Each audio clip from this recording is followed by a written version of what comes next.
det er en helt almindelig IKEA malmkommode, som jeg tænker rigtig mange børnefamilier har stående på børnenes værelser, ligesom os. Det er vi er nu. Nu vil jeg vise, hvad der sker, når man åbner den, hvor den ikke er spændt fast til væggen. Vi har hernede nogle bøger, lidt små bøger og lidt puslespil, og så er det tøj og bleer, der er oppe i de andre skuffer. Der er faktisk ikke engang særlig meget i de øverste. Barn vil oftest åbne det, de kan nå hernede i højden, og det er også hernede, hvor vi så har valgt at lægge legetøj. Så vil de sikkert også synes, det er sjovt at åbne den næste. Og indtil videre, så er det faktisk, det er rimelig stabilt, det er okay.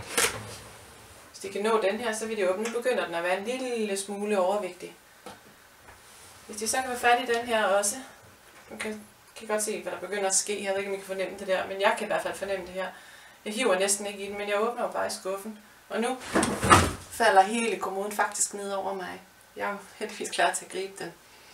Men det vil et barn ikke være. Det er mange kilo.